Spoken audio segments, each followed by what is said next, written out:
Hey folks, welcome back to the Portable Gamer and welcome to Monster Energy Supercross 3, parentheses, the official game, end parentheses. Where to begin? Where to begin? We're in Anaheim. We're doing a 250 West race. We're at Anaheim 1. And I mean, the first thing you can see is it is a gorgeous game. It really, really is. It's a good looking game. It plays well. The controls are smooth. They're as good as they can be for a motorcycle game. I mean, there's so many things involved in controlling a motorcycle as far as balance and weight shift and a lot of other things. I think it's just about impossible to replicate it with a gamepad controller.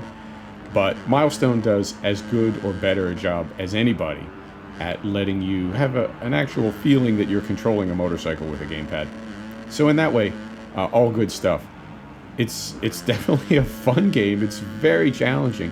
You know, it's fascinating to me that Milestone is the same company that makes the MXGP, that official, that is what, FIM? They make that official series as well. And the controls feel very similar. I mean, obviously it's running on the same engine. It's a very similar game. But these Supercross tracks the rhythm is so critical. Thank you. A little bump there. Rhythm is so critical on these tracks. And it's almost, it's not necessarily how fast you go, but in some ways it's how slow you go that determines your lap time. Rhythm is really critical, and they capture that really, really well. It is fun. It is a fun game, but it is so frustrating. You'll see on some of these laps, we get the rhythm just right, and it's like you're floating, you're flying, and then other times you get the rhythm wrong, and you are just banging and bumping and endoing through the entire lap. Very frustrating. Very satisfying when you get it right. Very frustrating. That's the good stuff. The bad stuff.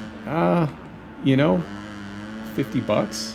Really? I paid $50 for this? I mean, you can see my rider, half his rider number didn't render. They'll fix that in a patch.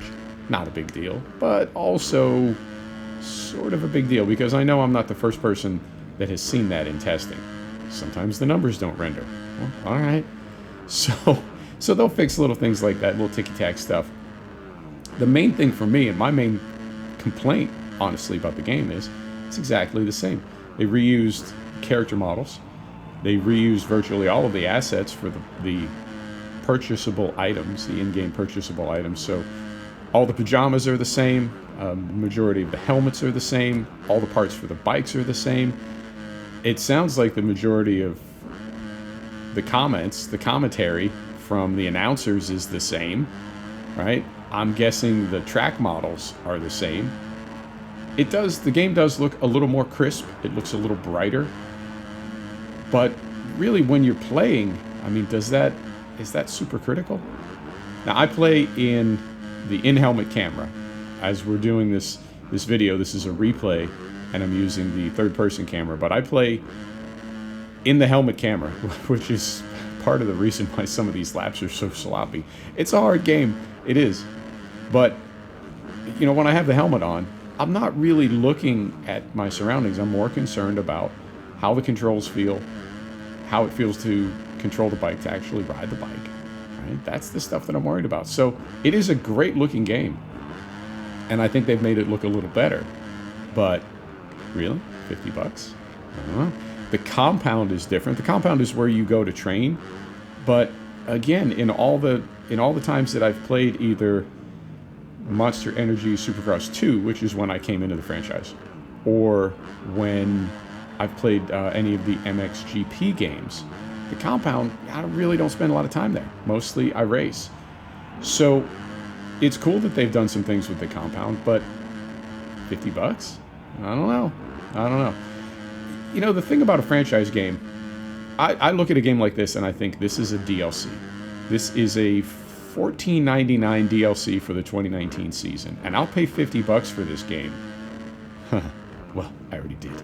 I'll pay $50 for this game and be happy about it when it is kind of a new, I don't know, what word do we want to use? A new benchmark for the franchise. When they completely redo the Monster Energy Supercross series, that I'll pay $50 for. But this, to me, is a $14.99 DLC representing the 2019 season. And so I am a little disappointed because there just aren't enough things about it that are different. And as a franchise series, any franchise series is going to have that same problem. Most developers are not going to completely rebuild a game annually, which means most of the entries in a franchise are going to be tune-ups. And they freshen up the liveries, maybe they add a track, if there's a new track on the circuit, right? But for the most part, it's going to be the same game. And that leaves us as consumers wondering why we paid full pop for a DLC. So it's a good game. It's a fun game.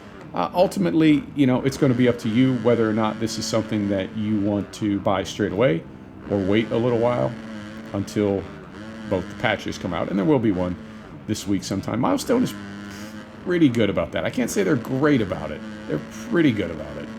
And then the other thing that's going to happen is the price is going to drop in the next few months. So do you want to buy it today, straight away? Maybe. Do you want to wait a few months? Maybe. It's completely up to you. I will say again, it is a fun game, and it is a good-looking game. But if you've got Monster Energy Supercross 2, maybe you just wait a little while.